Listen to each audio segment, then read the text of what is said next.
kembali di Bola Liar dan saudara juga Mbak Cempaka. Ini kita lihat update terbaru dari Menteri Luar Negeri Iran, Abbas Araghchi, yang mengatakan bahwa Selat Hormuz terbuka untuk semua kapal komersial katanya. Apakah ini merupakan tanda bahwa deeskalasi semakin dekat?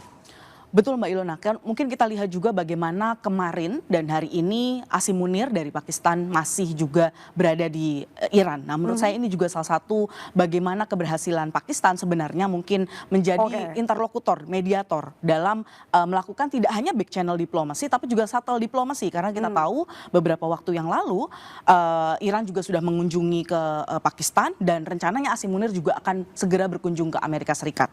Nah ini kita melihat bagaimana sebenarnya ini sudah menunjukkan sinyal-sinyal yang positif dalam konteks deeskalasi begitu ya. Nah, tentu kita harapkan bahwa ini tidak akan hanya bertahan sampai tanggal 22 April karena kalau kita lihat angkanya adalah remaining period of ceasefire yang artinya hanya tinggal sampai 22 April. Kita berharap ini tetap terus dibuka untuk tentu saja untuk kapal komersial dan rute lainnya. Oke, sekarang kita membahas soal saling balas blokade. Sebenarnya kalau kita lihat secara petanya, di mana kira-kira nanti posisi dari pasukan Amerika Serikat jika memang mereka benar-benar melakukan blokade seperti yang disampaikan. Ada 3 kapal bukan? Ya, jadi memang Amerika sudah melakukan, Mbak Ilona, sudah melakukan blokade tersebut. Beberapa di antaranya diposisikan berada di sekitar sini Mbak, karena memang tentu saja ada ancaman terkait dengan penutupan Bab el Mandeb yang berada di sekitar sini. Juga kita lihat bagaimana yang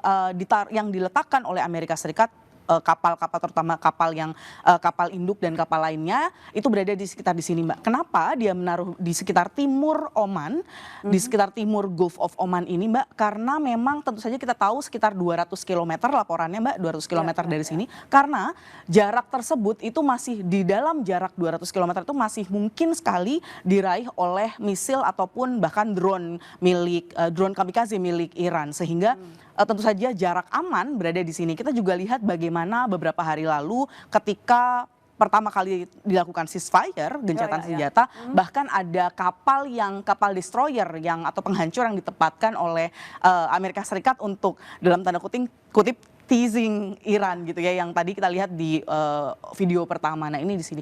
Tapi tentu saja harapan saya sebenarnya adalah bagaimana 2 kapal Indonesia yang saat ini berada di sebelah sini Mbak. Jadi di sini saat ini berada di ini yang Gamsunoro dan Pride. Pride dan Gamsunoro ya? Ya, Pride. Yang Pride itu berada di sini, ini dapat tentu saja menikmati apa yang disampaikan oleh Araghchi barusan, yaitu akan segera dilepaskan. Nah, tentu saja kita berharap 2 kapal yang berada di sini dan di sini juga dapat merasakan hal tersebut, Mbak. Iya, Pak Agung, kira-kira bagaimana menurut Anda arah blokadenya seperti apa nantinya? Oke. Terima kasih Ibu Cempaka. Jadi begini, bahwa blokade itu dilaksanakan pada jarak yang jauh, jadi di Laut Arab. Di sana ada 2 jalur, satu jalur yang ke arah timur, satu arah barat, menuju ke Selat Bab el Mandeb dan satu lagi ke Afrika.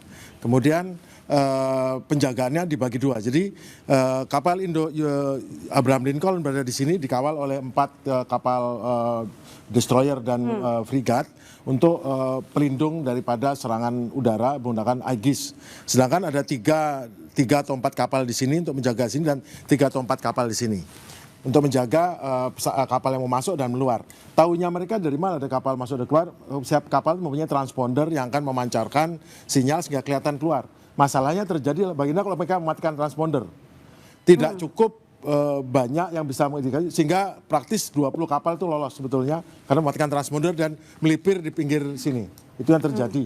Ada 6 kapal yang dihentikan, tapi sungguhnya 6 kapal dihentikan itu cuma disuruh balik. Baliknya juga akhirnya dia tidak masuk Teluk tapi berada di sini. Nah sekarang apa yang terjadi dengan dibuka oleh tadi ya dari Araghchi, dari Menteri Luar Negeri, itu justru akan menimbulkan kebingungan karena Amerika sendiri sampai saat ini resminya belum membuka blokade. Yang terjadi nanti adalah puluhan atau ratusan kapal keluar, terus mau diapain sama Amerika? Di dalamnya ada kapal yang dari portnya Oman, ada portnya Iran, ada portnya Uni Emirat, Abu Dhabi, dari Saudi akan keluar. Justru ada menunjukkan dan di dalam disebutkan di dalam tweetnya tadi bahwa keluar melalui rute yang ditentukan oleh Port of Iran dengan rute tentukan. Nah, rute tentukan adalah rute yang memang melewati khusus karena ancamannya sudah diberi ranjau. Ranjau-ranjau pintar yang ranjau-ranjau ini sudah memiliki data kinetik daripada kapal-kapal perang Amerika. Jadi tapi tetap resiko bagi kapal-kapal komersial untuk lewat di situ. Jadi nanti lewat di rute yang ditentukan Iran. Artinya kontrol di bawah Iran. Klaim daripada Angkatan Laut dari Menteri Perangnya itu si Hexet itu mengatakan bahwa dikuasai penuh oleh Angkatan Laut Amerika, di bawah kontrol Amerika, tapi sungguhnya yang mengontrol adalah Iran dengan pernyataan yang tadi bahwa yang semua kendali keluar dan masuk berada di bawah Iran. Jadi bukan di bawah kendali Amerika karena Amerika tidak berdaya apapun untuk membuka dan menutup. Mereka hanya nunggu di jalur pelayaran, tidak bisa nunggu sebebas-bebasnya. Itu yang terjadi. Oke, baik, terima kasih Pak Agung, terima kasih Mbak Cempaka. Boleh duduk kembali. Ya, saya ke Mas Umam. Mas Umam, apakah blokade ini bakal membuat perang pecah kembali atau justru menuju deeskalasi? Kabar baiknya ya tweet terbaru dari ex-nya Menteri Luar Negeri Abbas Araghchi. Segala sesuatu bisa berubah soalnya, tapi semoga ini yang berlanjut. Silakan.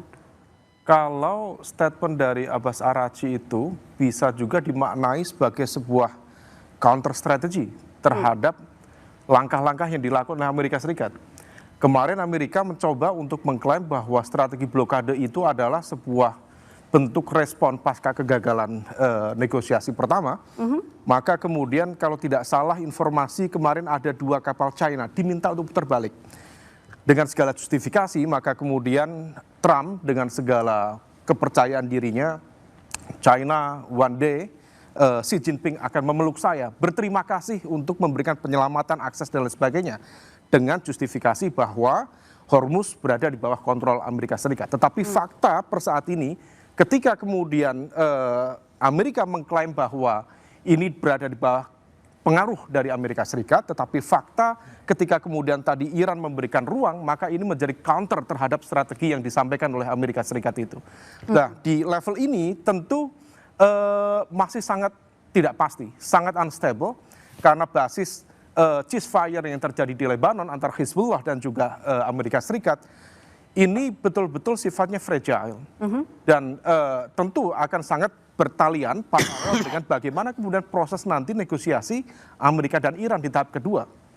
Kalau kemarin sudah gagal di tahap pertama, di saat yang sama juga Iran sudah berkali-kali merasa dipojokkan, bahkan dalam proses negosiasi. Kalau misal dalam teori resolusi konflik itu kan harus ada overlap windset, harus ada ruang take and give, harus ada trade off.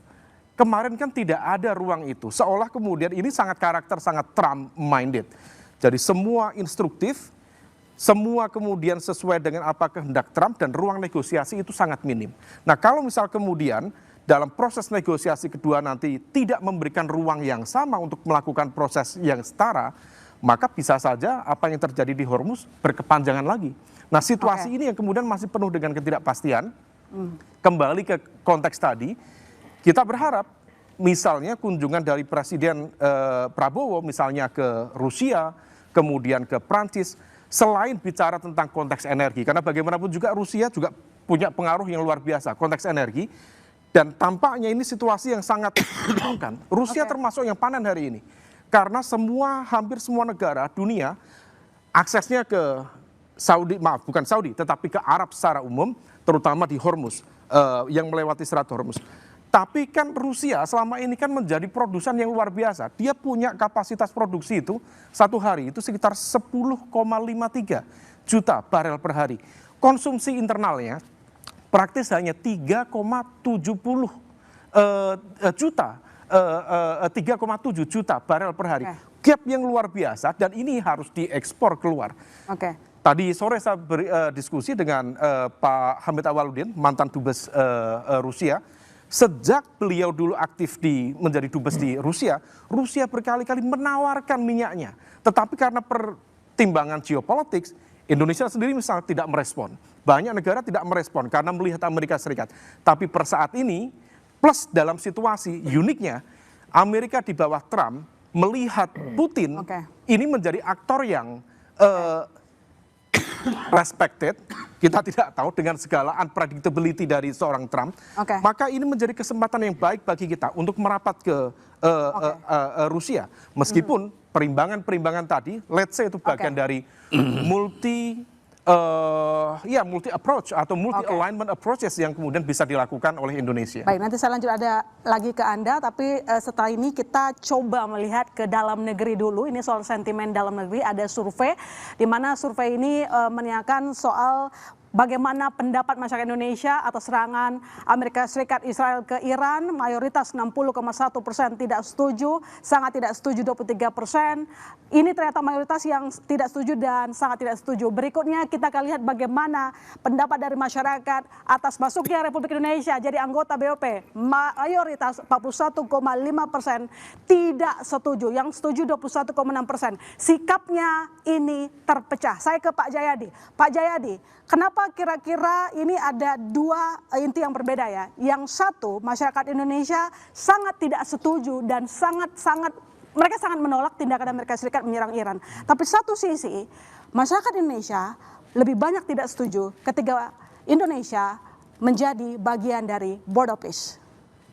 Ya, pertama soal masyarakat Indonesia yang hampir semua ya 80%, 83% lebih itu menyatakan tidak setuju dengan serangan Amerika dan Israel terhadap Iran itu sebenarnya sama dengan berbagai pendapat dari seluruh belahan dunia kecuali Israel. Jadi bahkan di Amerika Serikat sendiri itu sekitar 61% rakyat nggak setuju dengan serangan itu. Jadi kalau kita bicara legitimasi atas sebuah kebijakan luar negeri, maka kebijakan luar negeri Israel itu ditentang oleh tidak punya legitimasi di di seluruh dunia, termasuk di Amerika Serikat sendiri. Hanya di Israel itu hampir 90% rakyatnya setuju dengan serangan Israel itu ke Iran. Jadi itu menunjukkan sekali lagi bahwa rakyat di seluruh dunia tidak setuju dengan ini, dan itu satu. Yang kedua, perang ini kan memang terjadi di Timur Tengah. Tapi kok seluruh dunia merespon? Itu menunjukkan bahwa memang perang ini dampaknya itu berskala global. Bukan hanya dampak psikologis, orang jadi cemas, takut segala macam, tapi dampaknya kan langsung ke ekonomi, kehidupan sehari-hari masyarakat.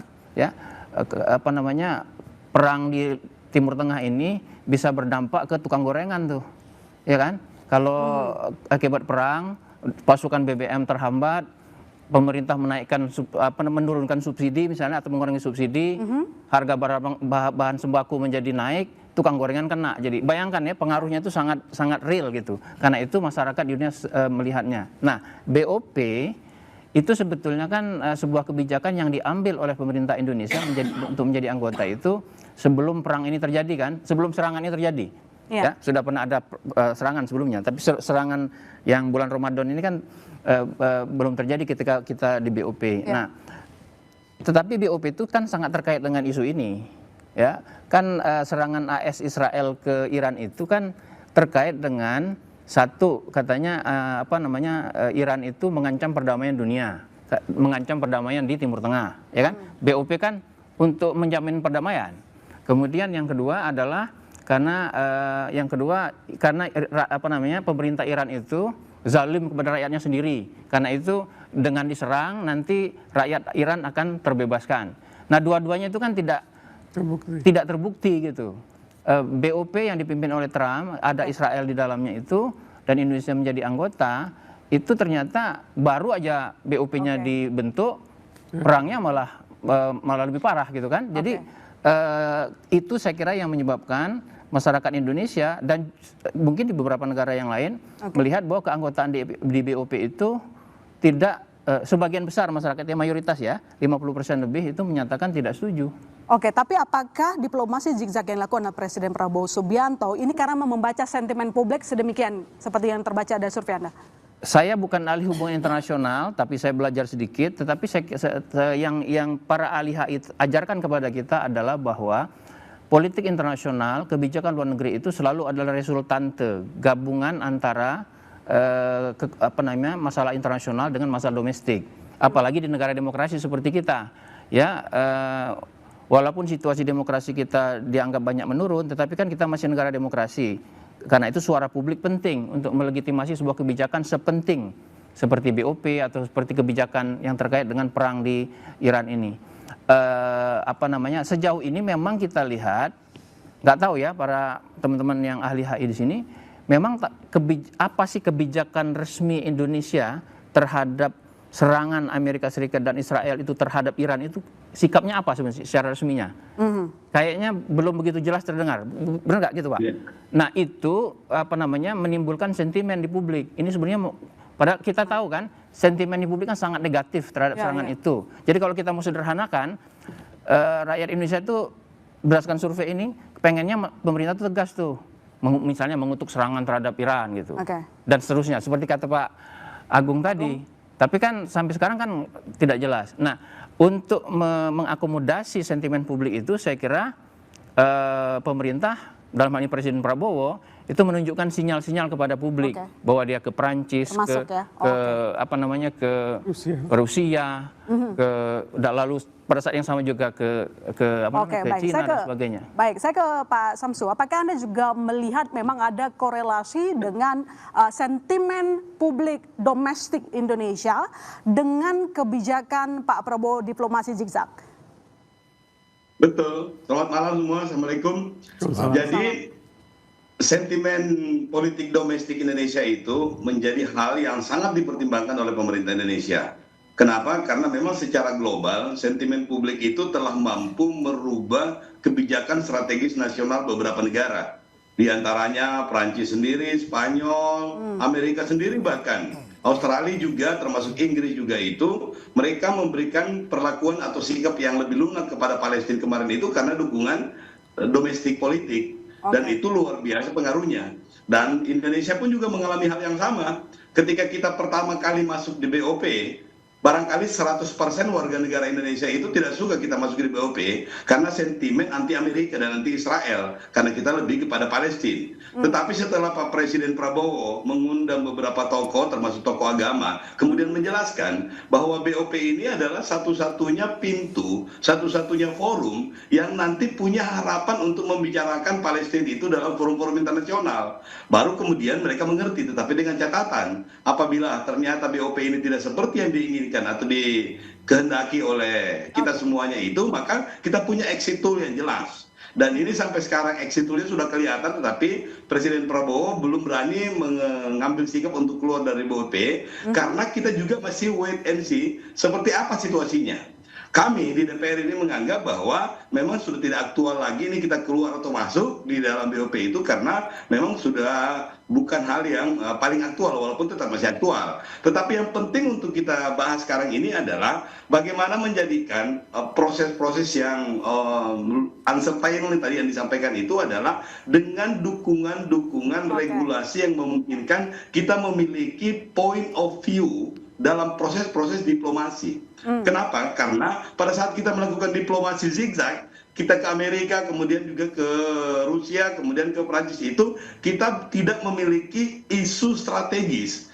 Kalau kita melihat apa yang menjadi aktual saat ini adalah bagaimana bangsa Iran itu mampu menggunakan weaponisasi supply chain tadi itu menjadi sebuah hal yang sangat aktual, dan kita juga memiliki momentum untuk menjadikan misalnya Selat Malaka atau COP ini menjadi sebuah hal yang bisa mengupgrade bargaining positionnya kita. Karena selama ini Indonesia tidak memiliki trademark khusus.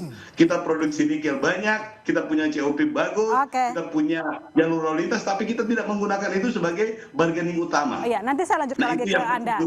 Baik, nanti saya lanjutkan lagi ke Anda, Pak Samsu. Ya, sebentar ya, saya ke Pak Marsudi. Di tengah perang Iran, kemudian juga ada diplomasi zigzag yang dilakukan, apakah masih relevan atau menurut Anda sebenarnya keluar saja dari BOP atau cukup stay aja nggak apa-apa? Bahwa kita telah pernah menyampaikan di forum ini dulu, ketika dilihat manfaatnya itu minim, itu kan keluar saja. Itu permintaan kiai-kiai dari Majelis Ulama Indonesia dari awal. Nah, karena Pak Presiden masih merasakan ada manfaatnya ketika itu, dan itu terjadinya adalah sebelum perang Iran Amerika dengan Israel ini terjadi, maka ada waktu untuk Presiden apakah beliau masih menimbang ini manfaat apa ini madorot, ini mafsadah apa ini maslahah. Nah, ketika itu sudah ditimbang dan sekarang waktunya saja sudah beda, tidak sekedar waktu, tapi situasinya pun setelah perang itu sudah berbeda. Nah, ketika itu menjanjikan kalau nanti tidak ada manfaatnya yang real, kelihatan, nyata, ya beliau juga menyampaikan akan keluar. Nah, kalau diplomasinya nanti kemudian akan keluar, saya yakin hitung-hitungannya sudah nyata dan sudah bisa dihitung hari ini. Gitu. Nah, tapi jadi hitungannya apa tuh Pak Marsudi? Jadi hitungannya gimana? Ya kemungkinan saja akan keluar. Sekarang saja sudah terjadi perangnya saja belum selesai-selesai. Yang dia keliling-keliling ke sana kemari, kalau menurut saya tidak sekedar diplomasi zigzag, tapi namanya diplomasi tarik tambang. Diplomasi tarik tambang ini ketika ada tatoruf sebelah kanan ujung sana yang menarik ke A, yang sebelah ujung kiri sana menarik ke B. Apakah kita yang di tengah-tengah, yang negara tawasud, negara tengah, negara yang kalau zaman dulu disebut itu negara di antara dua karang kalau bahasanya beliau.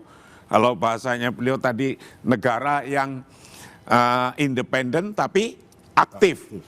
Nah, ketika kita di tengah, ini dua kutub ini kan ingin menarik ke sana ke kanan dan satunya ingin menarik ke kiri. Nah, kalau kita ketarik ke kanan dan kelihatan, masyarakat pun ngelihat ini sesungguhnya lagi ditarik ke kanan. Atau sebaliknya, kepengen masuk ditarik ke kiri tapi nggak ditarik-tarik ke kiri. Nah itu bisa saja terjadi begitu. Lah kita yang independen tapi aktif atau dibahasakan dalam doktrin sebuah agama, wa kadzalika ja'alna ummatan wasata, umat yang tengah, yang tengah-tengah, yang tidak harus terlalu tatoruf ke kanan dan tidak harus tatoruf ke kiri.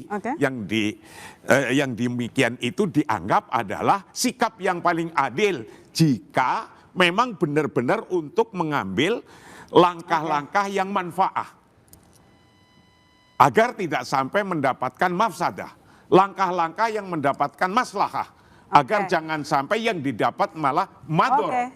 Nah, usaha inilah usaha yang kemungkinan keinginannya lagi diusahakan oleh Presiden Prabowo. Demikian, walaupun kadang publik melihatnya enggak, oh ini ketarik ke kanan, kenemenan kanannya gitu, atau oh ini ditarik ke kiri yang tarikannya. Lah, memang untungnya ada publik yang alhamdulillah di Indonesia untuk bisa saling tawasau bil haq. Baik, nanti kita lanjutkan lagi Pak. Yang jelas ada pertanyaan adalah bagaimana Indonesia bisa keluar dari perangkap geopolitik yang rumit di Timur Tengah. Apalagi Indonesia sudah terlanjur bergabung di BOP. Apakah yang namanya diplomasi zigzag cukup? Kami segera kembali saudara, tetap di Bola Liar.